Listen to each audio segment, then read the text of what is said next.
प्यारे बच्चों, आज मैं आप लोगों को कक्षा 10 में एक बहुत ही महत्वपूर्ण हम लोगों का अभ्यास है त्रिकोणमिति। और त्रिकोणमिति में आपको बोर्ड पेपर में जो आपका बोर्ड एग्जाम होगा उसमें आप 12 अंक अर्जित करेंगे। और कहा जाए तो आप पूरे YouTube चैनल पे खोजेंगे, लेकिन जिस ढंग से मैं आपको त्रिकोणमिति समझाऊंगा वैसा आप कहीं भी वीडियो नहीं पा सकते हैं। इसलिए ध्यान पूर्वक आप देखें। विगत 18 वर्षों से प्रज्ञा कोचिंग सेंटर में जो बच्चे हमसे त्रिकोणमिति पढ़े, आज मिलने के बाद भी वह कहते हैं कि सर मुझे त्रिकोणमिति का अभ्यास कभी भूला नहीं। अन्य चैप्टर भी बहुत बेहतरीन ढंग से चलता है। चलिए हम लोग ज़्यादा बात न करते हुए हम लोग अपने अभ्यास की ओर रुख करें। तो त्रिकोणमिति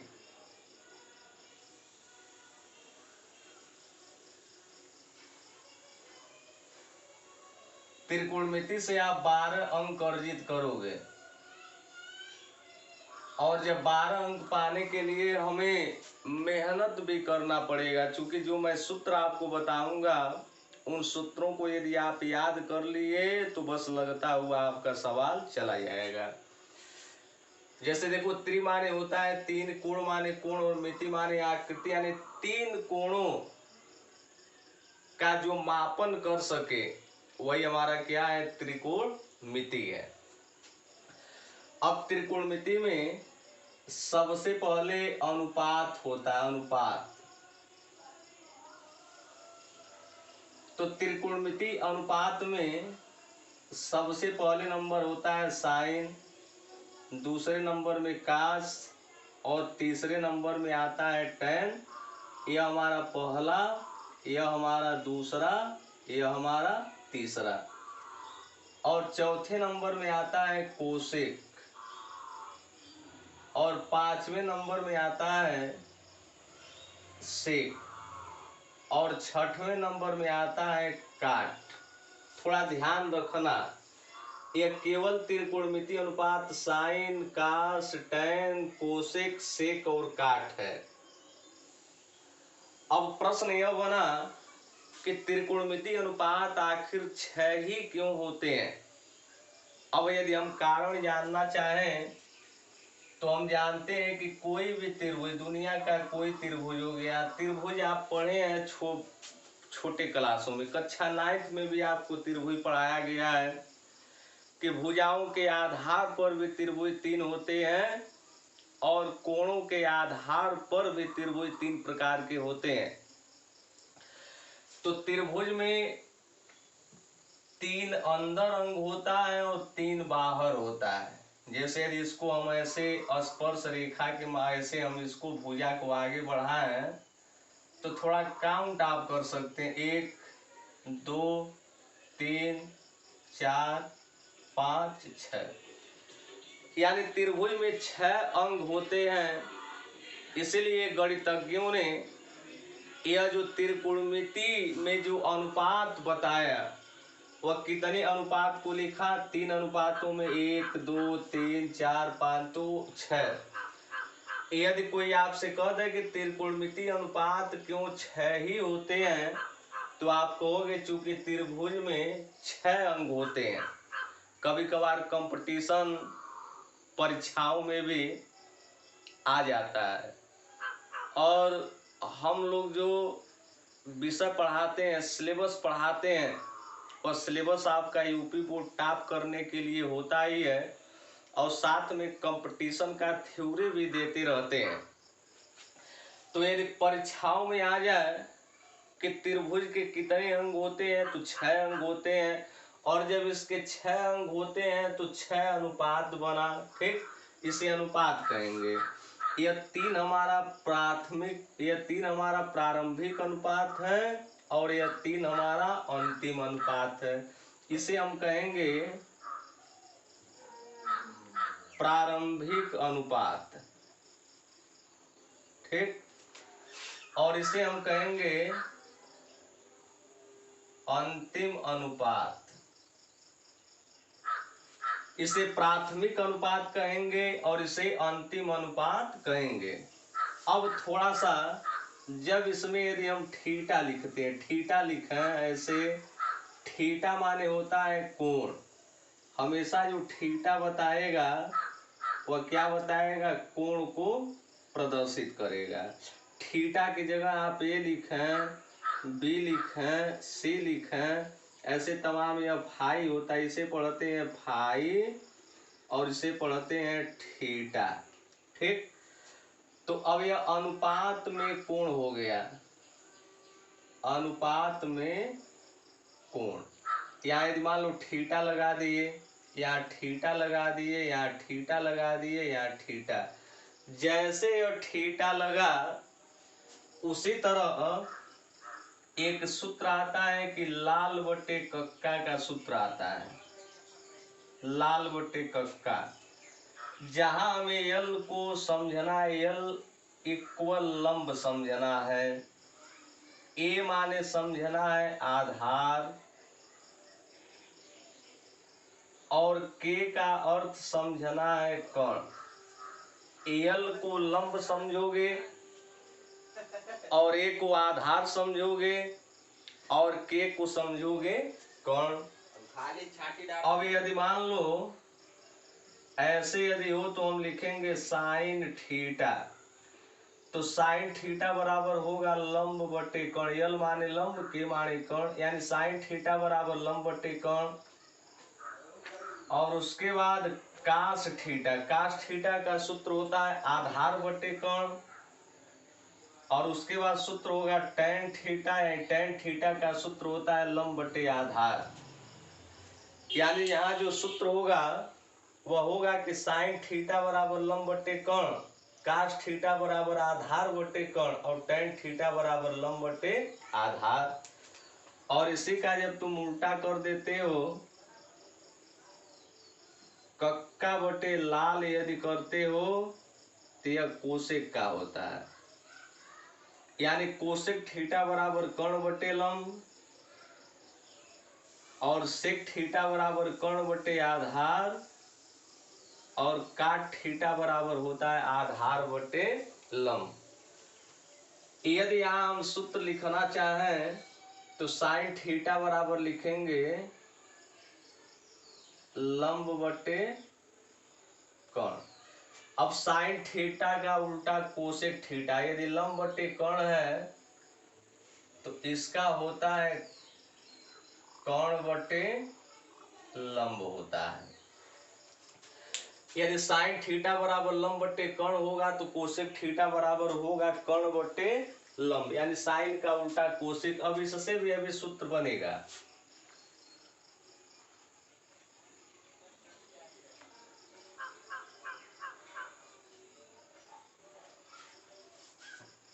साइन थीटा बराबर लंब बटे कण, और यहाँ को कास थीटा का देखोगे तो कास थीटा का होता है आधार, आधार बटे कण होता है। और टैन थीटा का होता है लंब बटे आधार। देखो, जब साइन थीटा का लंब बटे कण हुआ तो कोसेक थीटा का कण बटे लंब। तो यहाँ आधार बटे कण है तो सेक थीटा का होगा कण बटे आधार, ठीक। और टैन थीटा बराबर लंब बटे आधार है तो काट थीटा का होगा आधार बटे लंब। तो सिंपल चीज है कि लाल बटे कक्का और कक्का बटे लाल से हम sine theta, cos theta, tan theta, cosec theta, sec theta और काट थीटा का हम सूत्र याद कर लेंगे।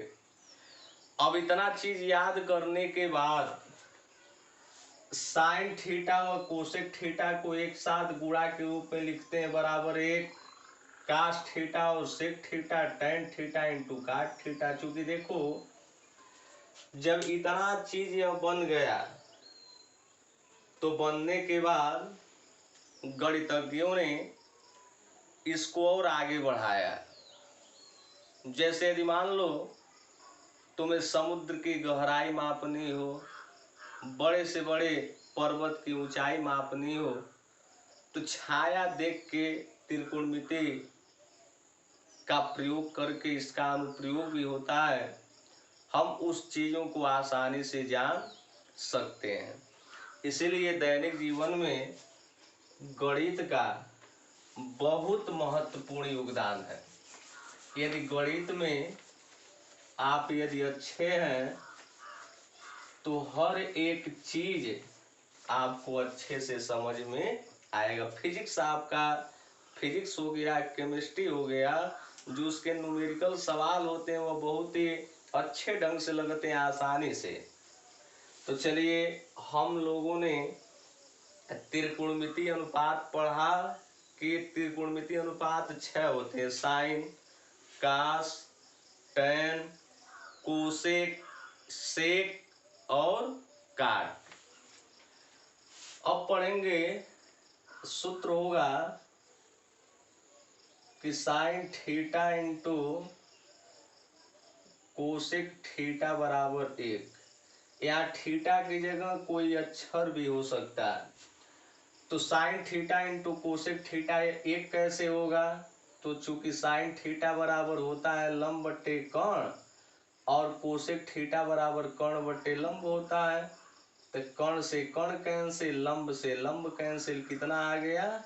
एक बराबर एक। इसलिए सूत्र सही है। इससे हम लोग दो सूत्र बनाएंगे। नंबर एक में यदि साइन थीटा बराबर, यदि हम पूछेंगे आपसे कि साइन थीटा बराबर कितना होता है, तो कोसेक थीटा का गुणा है और इधर गुणा है, जब पक्षांतर करोगे भाग होगा और भाग वाले अंक को हमेशा नीचे लिखते हैं, तो लिखोगे 1 बटे कोसेक थीटा लिख दोगे। दूसरे नंबर में यदि हम यही कोसेक थीटा का सूत्र पूछे अनुपात में, ठीक, तो साइन थीटा को पक्षांतर करोगे तो होगा 1 बटे साइन थीटा। तो एक सूत्र यह हमारा मूल सूत्र है। यदि यह सूत्र हमको याद हो तो हम पक्षांतर करके दो सूत्र और जान सकते हैं। यह हमारा मूल सूत्र है। दूसरे नंबर में cos theta into sec theta बराबर 1। अब कास थीटा का सूत्र होता है आधार बट्टे कर्ण और इसका होता है कर्ण बट्टे आधार। आधार से आधार कैंसिल, कर्ण से कर्ण कैंसिल, एक बराबर है। इसलिए इसे सूत्र हम बना सकते हैं।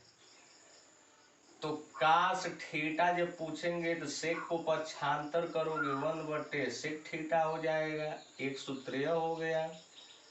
यदि हम सेक थीटा पूछेंगे तो 1 बटे, तब कास को पक्षांतर करोगे होगा 1 बटे कास थीटा। और यह सूत्र आप जरूर नोट करें, कापी में याद करें। वैसे जब आपका इस क्लास चलेगा, कोचिंग जब चलेगा, तो सबसे पहले एक हफ्ते जो 16 अभ्यास गणित में दिया है उसका मैं पहले सूत्र का कापी बनवाऊंगा और सूत्र का जब कापी बनवा लूंगा तो उसे रटवाऊंगा। क्योंकि लॉकडाउन में आप लोग घर बैठे हुए पढ़ाई उतनी अच्छी तरीके से आप नहीं कर पा रहे हैं। जितना क्लास चलता है, कोचिंग चलता है, उतना उसमें काम भी मिलता है और अच्छे तरीके से आप लोग घर पे उसे रिवीजन भी करते हैं, पढ़ते भी हैं। इसीलिए इस संसार में कुछ भी हो जाए, लेकिन सदैव गुरु और अध्यापक की जरूरत सदैव बच्चों को पढ़ती है, क्योंकि उसके बिना हम शिक्षा की कल्पना ही नहीं कर सकते। तो यह सूत्र आप जरूर याद करेंगे। अब तीसरे नंबर में आपका है कि tan theta into cot theta बराबर 1। इसका यदि सूत्र हम जाने ये सही है या गलत है तो tan थीटा का सूत्र होता है लंब बटे आधार, काट थीटा का आधार बटे लंब, आधार से आधार कैंसिल, लंब से लंब, 1 बराबर 1। यदि हम tan थीटा का मान पूछें तो 1 बटे काट थीटा होता है। यदि तुम काट थीटा का मान पूछोगे तो 1 बटे tan थीटा। देख लो कैसे, tan थीटा का यदि मान निकालोगे तो काट को पक्षांतर करोगे, यहाँ गुणा इधर जाएगा भाग। कभी कभार बच्चे काट को कैट भी लिख देते हैं, तो काट को कैट कतई नहीं लिखना है, काट लिखना है। कैट वाले बिल्ली थीटा हो जाएगा, तो यहाँ काट का गुणा इधर जाएगा भाग 1 बटे काट। और जब काट का मान निकालोगे tan को पक्षांतर करोगे 1 बटे tan। इस तरीके से हम लोग इस सूत्र को जान गए। अब अगले नंबर में एक बौधायन ऋषि हैं। बौधायन ऋषि के चेले हैं पाइथागोरस हैं। तो बौधायन ऋषि ने बताया कि समकोण त्रिभुज में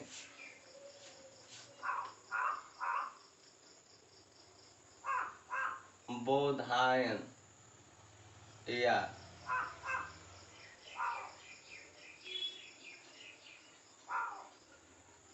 पाइथागोरस प्रमेय। तो बौधायन या पाइथागोरस प्रमेय में होता क्या है, जैसे मान लो ये हमारा समकोण त्रिभुज, ये केवल नियम लगेगा समकोण त्रिभुज में 90 अंश का कोण बन रहा है।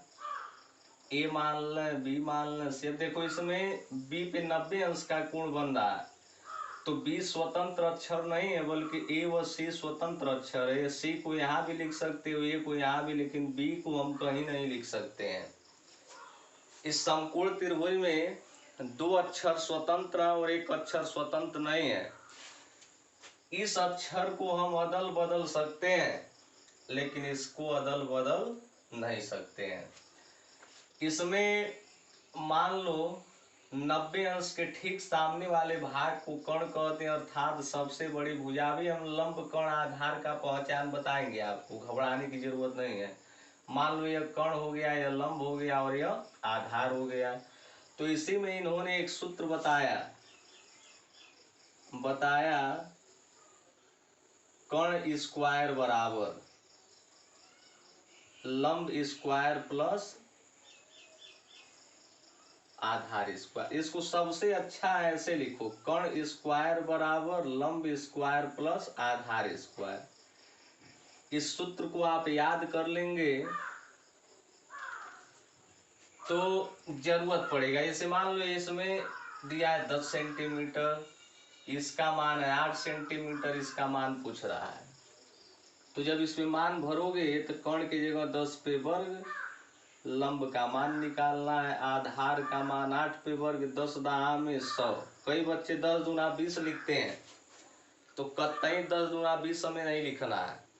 10 का वर्ग होता है 10 दहा में 100 होता है। एल पे वर्ग लिखोगे 8 टाई 64, पक्षांतर कर दो, पक्षांतर करने आपको आता है। तो प्लस 64 इधर जाएगा, माइनस 64 बराबर एल पे वर्ग, घटाओगे 36 बराबर एल पे वर्ग। और जब इसे सॉल्व करते हो तो एल बराबर कौणिक 36 का वर्गमूल होता है 6। तो इस तरीके से यह बौधायन या पाइथागोरस प्रमेय का जो सूत्र होता है वह हमें त्रिभुज में यदि 2 भुजाओं का मान दिया है तो तीसरी भुजा का मान हम निकाल सकते हैं। तो इस सूत्र का जरूरत आपको पहले पाठ में पड़ेगा और बहुविकल्प में या 1 नंबर में बोर्ड पेपर में इससे रिलेटेड प्रश्न जरूर आते हैं। तो इस सूत्र को आप याद कर लें कि कर्ण स्क्वायर बराबर लंब स्क्वायर प्लस आधार स्क्वायर। चाहे हमें कर्ण का मान निकालना है, चाहे लंब का मान, चाहे आधार का मान, ऐसे हम निकालेंगे।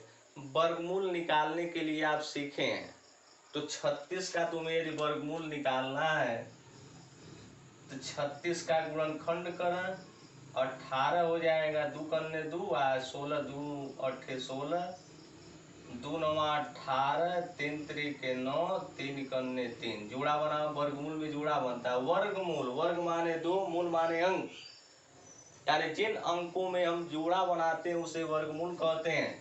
यहाँ से 2, यहाँ से 3, 2 में 3 का गुणा करेंगे 6, अर्थात 36 का जो वर्गमूल होगा वह हमारा 6 होगा। अब जैसे यह सूत्र बना उसी तरह त्रिकोणमिति में भी एक सूत्र बन गया कि एक सूत्र बना इससे कि साइन स्क्वायर थीटा प्लस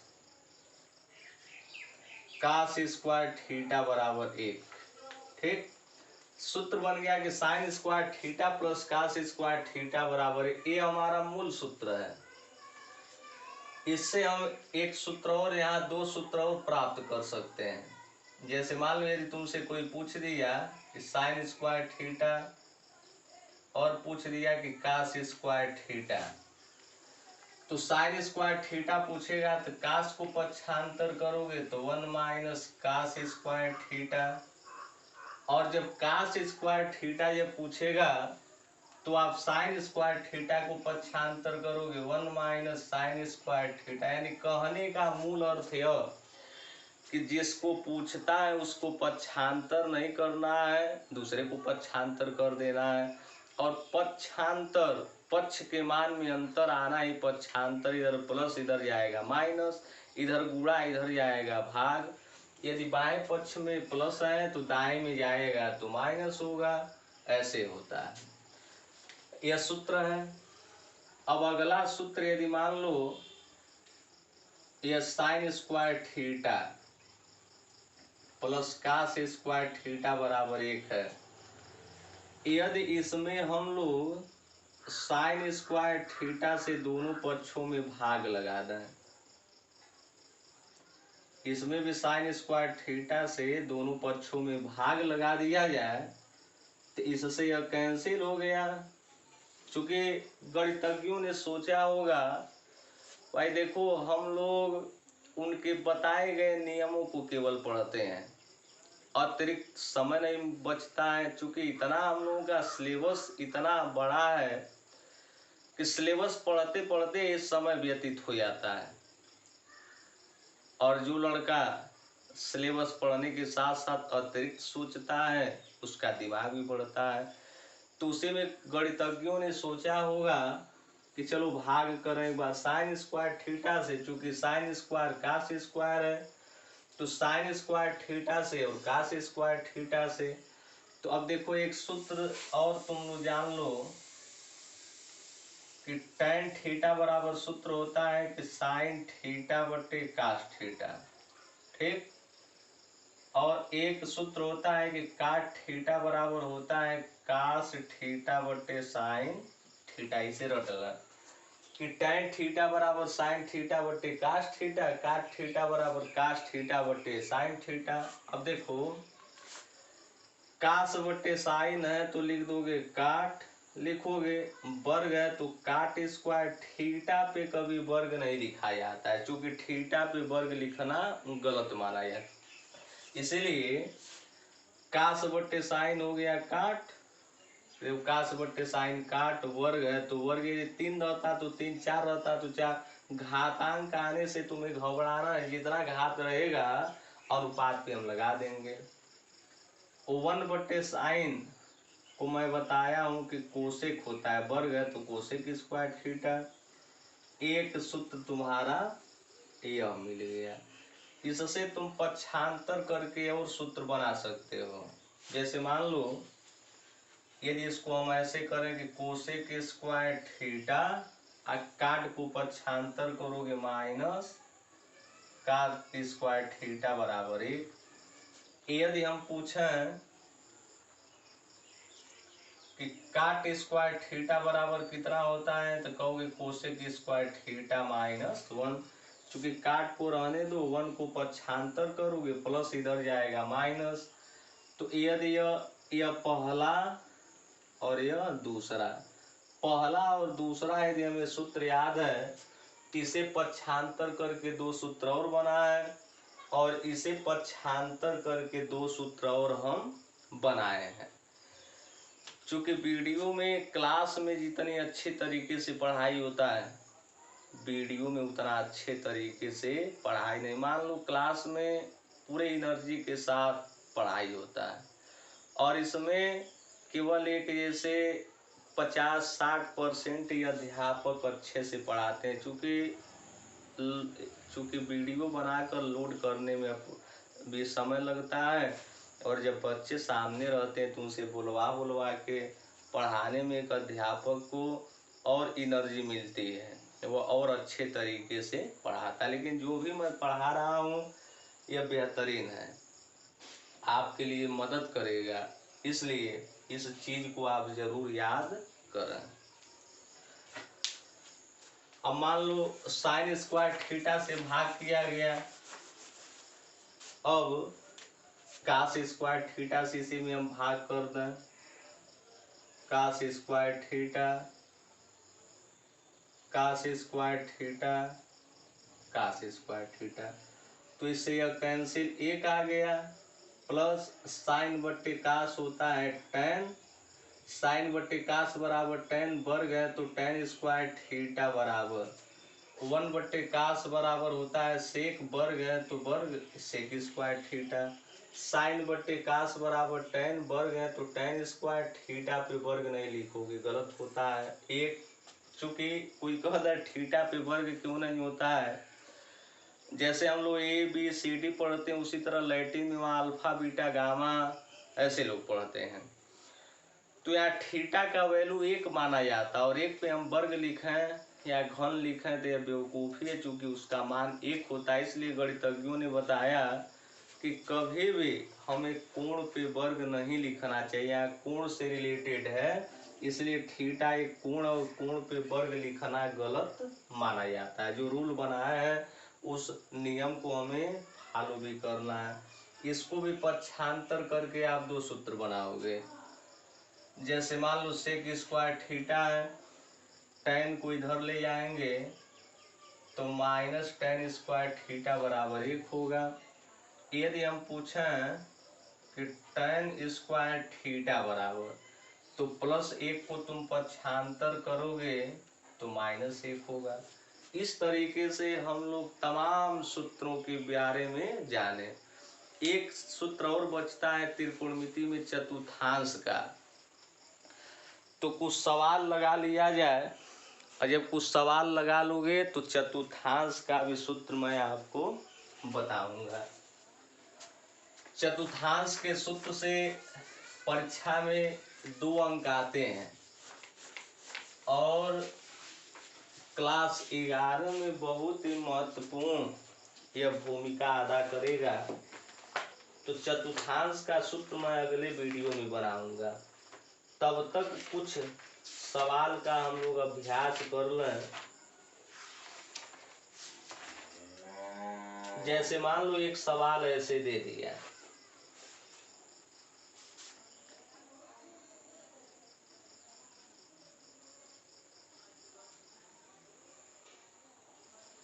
एक त्रिभुज ABC में, ठीक, कोण B बराबर 90 अंश, कामा AB बराबर 5 सेंटीमीटर और BC बराबर 12 सेंटीमीटर, तो sine A cos A tan A का मान पूछ रहा है। तो सबसे पहले बताओ, कहीं भी त्रिभुज दिया है तो हम समकोण त्रिभुज ऐसे बना लेंगे, ठीक। कहीं यदि इस तरीके का यदि कहीं भी सवाल दिया है तो सबसे पहले हमें समकोण त्रिभुज बनाना है। समकोण त्रिभुज इसलिए बनाना है क्योंकि कोण B बराबर कितना अंश दिया है, 90। अब 90 अंश का कोण यहाँ बना है। कई बच्चे त्रिभुज बनाने के बाद डायरेक्ट ABC लिख देते हैं, ऐसा नहीं करना है। पहले हमें 90 अंश का पहचान करना है, कि 90 अंश का कोण कहाँ है, तो 90 अंश का कोण यहाँ है, इसलिए 90 अंश की जगह कौन सा अक्षर रखोगे, बी वाला अक्षर। ए व सी बचा, ए व सी को कहीं लिखो, मान लो हम ए यहाँ लिख दे रहे हैं, सी यहाँ लिख दे रहे हैं। अब इसमें देखें ए बी का मान दिया है 5, ठीक, रख देंगे 5, और बी सी का मान दिया है 12 दिया है। सबसे बड़ी वाली भुजा कर्ण होती है, देखो लिखने का तरीका, तो सबसे बड़ी वाली भुजा का वर्ग कर देंगे, ठीक। सबसे बड़ी वाली भुजा ऐसी है, तो सबसे बड़ी वाली भुजा का वर्ग बराबर इन दोनों के वर्ग का योगफल। चाहे पहले इसको लिखो या इसको लिखो, कोई फर्क नहीं पड़ता है। ए बी का वर्ग धन बी सी का वर्ग। सबसे पहले बड़ी भुजा का वर्ग बराबर इसका वर्ग करके जोड़ लेंगे, ए सी स्क्वायर बराबर ए बी का मान है 5 पे वर्ग और बी सी का मान है 12 पे वर्ग। ए सी स्क्वायर बराबर 5 पचे 25, 12 बरम 144। ए सी बराबर करड़ी में 169, और 169 को जब काटोगे तो 13 गुणे 13 आएगा, और ए सी का मान आ गया 13। सेंटीमीटर है तो सेंटीमीटर यानी यहाँ लिख देंगे 13, ठीक। अब किसका तुम्हें मान निकालना है, साइन ए का और किसका, कास ए का, और किसका, टैन ए का। ध्यान देना, साइन में भी कोण का मान ए है, कास में भी कोण का मान ए है, और टैन में भी कोण का मान ए है। कभी कभार अक्षर बदल देता है, तो अक्षर बदल देता है तभी मैं लंब कर्ण आधार का पहचान बताऊंगा। कर्ण का पहचान सिंपल है, जो बड़ी भुजा है या 90 अंश के सामने वाला भाग, तो कर्ण कभी बदलता नहीं है, क्योंकि 90 अंश एक ही है, इसीलिए कर्ण नहीं बदलता है, लेकिन लंब आधार चेंज होते रहते हैं। तो 90 अंश के ठीक सामने वाला भाग यह कर्ण हो गया, और देखो कौन अक्षर दिया, ए, तो कर्ण का तो पहचान हो गया, सबसे बड़ी भुजा या 90 के ठीक सामने वाला भाग कर्ण, कौन अक्षर ए है, तो ये अब ए बताएगा लंब का पहचान।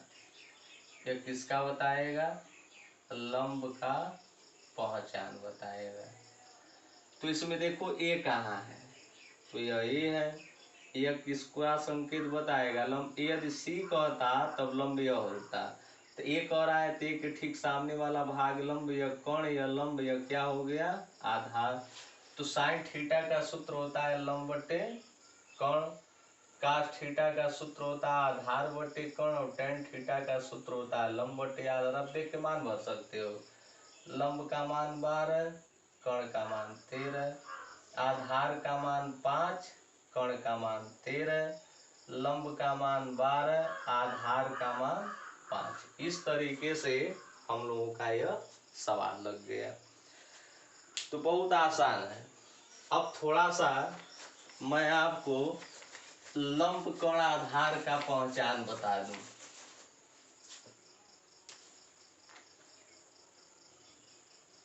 लंब कर्ण आधार का पहचान, जैसे मान लो यह त्रिभुज है, ठीक, ए बी सी, कर्ण तो यह रहेगा, कोई चेंज नहीं। कर्ण में चूंकि एक ही कर्ण है, चूंकि 90 अंश का कोण एक ही है, तो 90 अंश का कोण एक ही है, इसीलिए कर्ण में कोई परिवर्तन नहीं। लेकिन क्या होता है, अब देखोगे इसमें कोई परिवर्तन नहीं हुआ, लेकिन 90 अंश है ना, 90 अंश के ठीक सामने वाले भाग को कर्ण कहते हैं। लेकिन मान लो दिया है साइन ए दे दिया, ठीक, साइन ए के बाद साइन सी दे दिया, तो अंतर देखना, तो साइन ए और साइन सी, यदि ए कहेगा तो ए